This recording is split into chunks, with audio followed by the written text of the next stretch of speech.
సమాచారం కోసం 95 న్యూస్ ఇప్పుడు యాప్లో మీ ముందుకు వచ్చింది.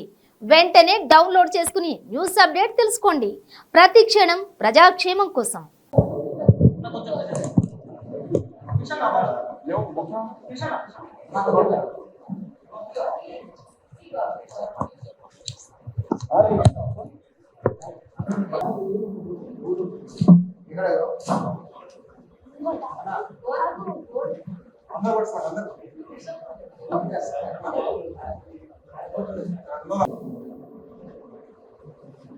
దగ్గర ఆర్ కృష్ణయ్య గారు రాజ్యసభ ఎంపీ గారు చాలా బిజీ ఉన్నా కానీ మన బుక్ రిలీజ్ కోసం వచ్చారు, ఆవిష్కరణ కోసము.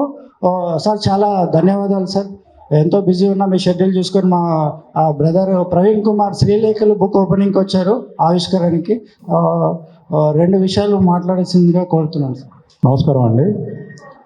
వచ్చినటువంటి ఆహుతులందరికీ, మీడియా వారికి, అలాగే వేదిక మీద ఉన్నటువంటి పెద్దలకి, బీసీ సంక్షేమ నాయకులు శ్రీ కృష్ణయ్య గారికి, అలాగే మాజీ ఓఎస్డి శ్రీ బద్రీనాథ్ గారికి, కవి ప్రవీణ్ శ్రీ గారికి, నటులు అభి గారికి అందరికీ స్వాగతం చెబుతూ, శ్రీలేఖలు ఈ సంకలనం అంటే ఇది సంపుటి, అంటే ఒకే కవి రాసినటువంటి ప్రేమ కవితలు.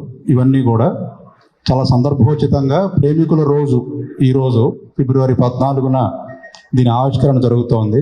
ఇది ఒక ఔచిత్యం. మరొక ఔచిత్యం ఏంటంటే ఈరోజు వ్యాలంటైన్స్ డే ఒకటే కాకుండా వసంత పంచమి కూడా.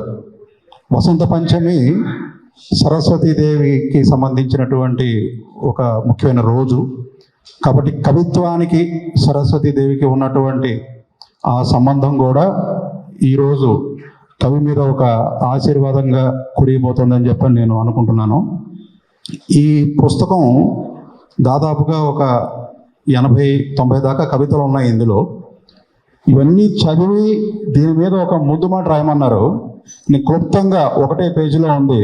అసలు ఈ పుస్తకం ఏమిటి, ఈ కవి యొక్క ఆలోచన ఏమిటి, ఇందులో ఉన్నది ఏమిటి, నాకు అనిపించింది ఏమిటి, ఇవన్నీ కూడా ఇది నేను చదివేస్తే నా ప్రసంగం అయిపోయినట్టే. ఒకటే పేజీ. ఆధునిక వచన కవిత్వం నియమాలకి లొంగదు, ఛందస్సుకి అందదు, వ్యాకరణానికి తలవంచదు. అది కట్టలు తెంచుకుని ప్రవహించే వరద లాంటిది. నీరు పల్ల మెరుగు అన్నట్లు కవి భావుకత మనసు ఎటు వంగితే అటు ప్రవహిస్తుంది. ఎంచుకున్న రసం ఏదైనా, తలచుకున్న అంశం ఏదైనా పదాలు అటు పరిగెడతాయి. శ్రీలేఖలు ఒక ప్రణయ కవితా గుచ్ఛం. ప్రేమ, విరహం ఇందులో ప్రధానంగా గుబాళించే పుష్పాలు. నేను కవిని, నా ప్రియురాలిచే మేలుకొల్పబడిన ప్రేమ కవిని అని ఒక కవిత ప్రారంభంలో తన ఉనికిని చెప్పుకున్నాడు కవి ప్రవీణ్ శ్రీ. సున్నితత్వం, మృదుత్వం లేని హృదయంలో ప్రణయ కవిత్వం మొలకెత్తడం కష్టం. యావత్ ప్రకృతిలో ఒక్క స్త్రీ అందం, ఆమెతో బంధం మనసుని అధికంగా తాకినప్పుడే ఇలా 10ల కొద్దీ 100ల కొద్దీ ప్రణయ కవితలు రాయడం జరుగుతుంది. ప్రాచీన కాలం నుంచి నేటి వరకు కవులకి ప్రధానమైన కవితా వస్తువు స్త్రీ. అయితే భావ వ్యక్తీకరణకి కవి నుంచి సహజంగా పారే భాష ఆయా కవులకి ప్రత్యేక గుర్తింపుని తెచ్చిపెడుతుంది. ప్రవీణ్ శ్రీలో ఉన్నటువంటి భాష ఒక్కసారి చూడండి ఎలా ఉందో. ఆ లావణ్య రాశి భంగిమలు సుందర మందార సింధూర పుష్ప ధారాపాతాలేమో, గంగా యమున సరస్వతి జరుల అపురూప సంగమ సౌందర్యాలేమో లాంటి సమాసభూయిష్టమైన భాషతో పాటు ఆమె ఎర్ర బొగ్గల పసిడి కాంతులు నన్ను శాసించను అంటూ పొడి మాటలతో కూడా మనసు తడిని తెలిపి కవి మనసుకి అక్షర రూపం కావచ్చు, దిశానిర్దేశం లేని ఒకానొక సందిగ్ధావస్థను అక్షరబద్ధం చేసిన పొడి మాటలు కూడా కావచ్చు, నిరాశ నిస్పృహతో కూడిన భావోద్వేగం కావచ్చు, నేర్చుకోవడానికి ఏమీ లేనిది కావచ్చు, ఆలోచింపజేసేదే కాకపోవచ్చు. అలా ఉన్నది కూడా స్వచ్ఛమైన కవిత్వమే. ప్రవీణ్ శ్రీ గారిలో నేను చూసింది ఏ ఫిల్టర్ లేని మనసు. మనసులో ఆయనకి ప్రేమ మీద ఏది అనిపిస్తే అది ఆయన అక్షరబద్ధం చేసి కవిత్వంగా రాసుకుంటూ వెళ్ళారు. ఈ శ్రీలేఖలు ఒక సోపానమై ప్రవీణ్ శ్రీ మరిన్ని కవితలు రాయాలని, మరిన్ని కవితా సంపుటులు వెలువరించాలని తెలుగు భాషా సేద్యం ఈ రకంగా చేస్తూ ఉండాలని మనసారా కోరుకుంటూ ఈ అవకాశం ఇచ్చినటువంటి ప్రతి ఒక్కరికి సెలవు. కవిత్వము పూర్వకాలం నుంచి బొమ్మల పోతన, ఆది కవి నన్నయ్య అప్పటి నుంచి కూడా చూస్తున్నాము. కవిత్వము సమాజాన్ని అత్యంత ప్రభావితం చేసేటటువంటి గొప్ప ఆయుధం. రెండవది, ప్రపంచం లోపల కూడా మావో ఓ విప్లవకారుడు రష్యాలో ఉన్న దోపిడీ, పీడన, వివక్షత లేనటువంటి అసమానతలను తొలగించే సమాజానికి పెద్ద విప్లవం తీసుకొచ్చినటువంటి మావో సాహిత్యాన్ని చదివి ప్రభావితమయ్యి ఆయన పెద్ద విప్లవకారుడుగా తయారై ఆ రాజ్య వ్యవస్థనే మార్చాడు. చైనా లెనిన్ చరిత్ర మనం ఒకసారి తిరిగి చూసినట్టయితే ఆయన కూడా 24 గంటలు లైబ్రరీలో చదివిడు. ఈ వ్యవస్థను ఎట్లా మార్చాలని రచన చేసిండు. ఆ కరపత్రాలు కొట్టి పబ్లిక్లో వంచిండు. ప్రజలను విపరీతంగా ప్రభావితం చేశాడు. ఇట్లా ప్రపంచంలో అనేక మంది చూడు, అరిస్టాటిల్, సోక్రటీస్, అనేక మంది లైబ్రరీలో గంటల తరబడి, రోజుల తరబడి కూర్చొని చదివి సిద్ధాంతపరమైనటువంటి తర్కానికి తెరదీసి ప్రజలను ప్రభావితం చేసే విధంగా, అప్పుడు ఇవన్నీ లేవు మీడియాలు, అప్పుడు కేవలం కరపత్రాలు కొట్టి ప్రజలను ప్రభావితం చేసి వాళ్ళను విప్లవ శోధక శక్తులుగా, అభ్యుదయ శక్తులుగా తీర్చిదిద్ది ఓ గొప్ప సమాజం లోపల విప్లవకారులుగా తయారు చేసినటువంటి, విప్లవకారులుగా, దేశభక్తులుగా తయారు చేసినటువంటి చరిత్ర సాహిత్యానికి ఉంది. సాహిత్యాన్ని ఈ మధ్య కాలంలో అనేక సినిమాలు వచ్చినాయి, వీడియోలు వచ్చినాయి, అనేకం వచ్చి సాహిత్యం అంత వచ్చినా సాహిత్యం ప్రభావం తగలే. దాని ప్రభావం శక్తిశీలమైనటువంటి, ప్రభావితమైనటువంటి గొప్ప ఆయుధంగా అట్టే తన అస్తిత్వాన్ని, ఉనికిని నిలబెట్టుకుంది సాహిత్యం. కాబట్టి ఇంకా కవులు ఎప్పటికప్పుడు నూతనత్వాన్ని, సృజనాత్మకతను చూసుకొని సమకాలీన సమాజంలో జరుగుతున్నటువంటి పరిణామాలు, ముఖ్యంగా ఆర్థిక, సామాజిక పరిణామాలు దృష్టిలో పెట్టుకొని మనిషిలో ఉన్న నిబిడీకృతమైనటువంటి, నిద్రాణమైనటువంటి శక్తియుక్తులకు పదన పెట్టి దాన్ని ఒక ఆయుధంగా మార్చాలి. ఆయుధము ఇనుము కత్తి లేకుంటే అట్టే ఉంటుంది. కొర్మీద పెట్టి దాన్ని కత్తిగా మారిస్తే కత్తి అవుతుంది, తుపాకీగా మారిస్తే తుపాకీ అవుతుంది. అట్లే మనిషి లోపల నిద్రాణమైనటువంటి శక్తియుక్తులను దాన్ని ఒక రూపం తీసుకొచ్చి ఓ శక్తివంతమైన విప్లవకారునిగా తయారు చేయాలన్నా, ఒక నాయకునిగా తయారు చేయాలన్నా సాహిత్యం యొక్క ప్రభావం చాలా ఉంటుంది. కాబట్టి సాహిత్యకారులు, రచయితలు అందరూ తమ శక్తియుక్తులను ఎప్పటికప్పుడు సమాజంలో మార్పులు, అభివృద్ధిని, ఇన్నోవేటివ్, సృజనాత్మకమైన ఐడియాలతోటి సమాజాన్ని దిక్సూచిగా పనిచేయాలని చెప్పి నేను ఆశిస్తున్నా. ఎందుకంటే భారతదేశం అనేక రూపాలు సంతరించుకున్నది. పూర్వకాలంలో రాజులు కవులను, రచయితలను ప్రోత్సహించేవారు. ఇప్పుడు రాజా పోషణ లేదు. అయినప్పటికీ స్వయంగా రచయితలు ఎప్పటికప్పుడు తమ ప్రభావవంతమైనటువంటి ప్రభావశీలమైన ఆలోచనలతోటి తమ యొక్క అస్తిత్వాన్ని, ఉనికిని, రచనలను ఈ సమాజానికి అందిస్తే చాలా పెద్ద ఎత్తున సమాజంలో మార్పు వస్తుంది. భారతదేశము ప్రపంచంలో అగ్రదేశంగా కావాలంటే రచయితల వల్లనే సాధ్యం.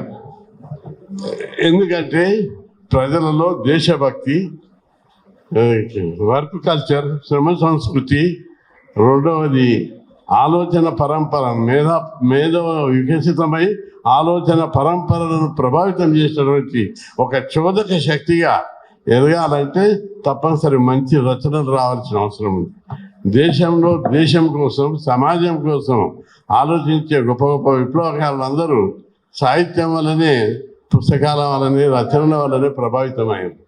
కాబట్టి ఇంకా రచయితల లోపల కొత్త కొత్త ఆలోచనలు, కొత్త దృక్పథాలు, ఇన్నోవేటివ్ ఐడియాస్, సమాజం పట్ల మరింత కమిట్మెంట్ తోటి ముందుకు పోవాల్సినటువంటి సామాజిక బాధ్యత, ఇది నైతిక బాధ్యత, సామాజిక బాధ్యతను తమ చేతుల్లోకి తీసుకోవాలని చెప్పి ఆకాంక్షిస్తూ ఈ భారతదేశాన్ని గొప్ప దేశంగా, అసమానతలు లేనటువంటి, సామాజిక వివక్షతలు లేనటువంటి, ఆకలి లేనటువంటి దేశంగా తీర్చిదిద్దడానికి ప్రతి ఒక్కరు కూడా కృషి చేయాలని కోరుకుంటూ సెలవు తీసుకుంటాం. Sir thank you very much sir. Sir ఇప్పుడు డీసీపీ గారి చేతుల మీద చిన్న సత్కారం.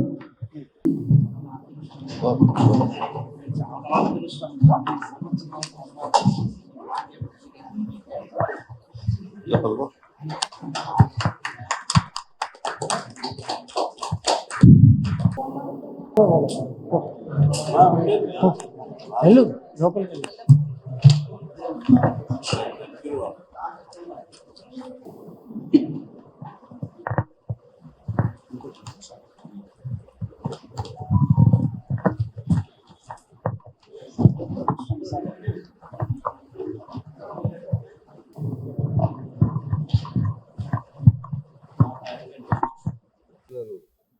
ప్రభావితం చేసే ఒక సంకల్ప బలాన్ని పెంచే శక్తివంతమైన సాధనగా కొనసాగించడానికి రచయితలు తప్పనిసరి కృషి చేయాలని కోరుకుంటున్నారు.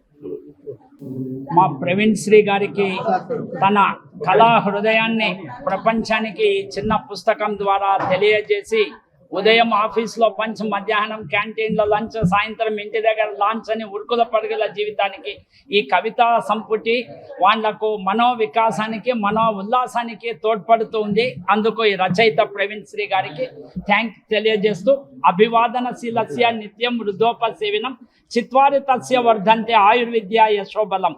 The great man Praveen Sri గారు. Hi, good morning viewers. I am Pankaj Sanghi from Jagdamba Sarees. It is Praveen Shri Gadeki, all the best, and the president of Agrawal Samaj Maripet Shaka. So I try to propagate this book in Hindi to all Agrawals so that they can know about what Praveen Shri Gadeki mind mein hongi. It basically kya hai? Basically love poems. love poems. So I really try to propagate this love poems what he has written in this book in Hindi. So we have around 30,000 people in our community, Agrawal Samaj. So I'm the president over there, and we do even marriages also in Agrawal Bhavata committee. Thank you very much. అందరికీ నమస్కారం అండి. ప్రవీణ్ శ్రీ గారు right sir. ఈయన చూస్తాను చాలా సైలెంట్గా normal person ఉన్నా కానీ ఈయనలో మహాశక్తివంతులు ఉన్నారు. ఎందుకంటే నేను 370 సినిమాల వరకు నేను యాక్షన్ ఫైటర్గా అండ్ కొరియోగ్రాఫ్ చేశాను. సో మేము అన్ని కాళ్ళు చేతులతో ఫైట్ చేస్తే సార్ మాత్రం కలంతో పెద్ద యుద్ధాన్ని చేశారు. ఫిబ్రవరి 14 ఈరోజు లవర్స్ డే రోజు నాడుగా ఈ బుక్ ఆవిష్కరణకి పిలిచినందుకు నాకు చాలా సంతోషంగా ఉంది. సో ఇది చాలా మ్యాటర్ అండి, మామూలు విషయం కాదు. ఎందుకంటే ప్రేమ అనేది మన అన్ని జీవితాల్లోని అందరూ ఎదుర్కొన్నదే. ఇలాంటి బుక్కులు ఎన్నో ఈయన ఇంకా ఎన్నెన్నో రాసి మంచి పొజిషన్లో రావాలని మనస్ఫూర్తితో కోరుకుంటున్నాను. Thank you Praveen sir. Thank you so much.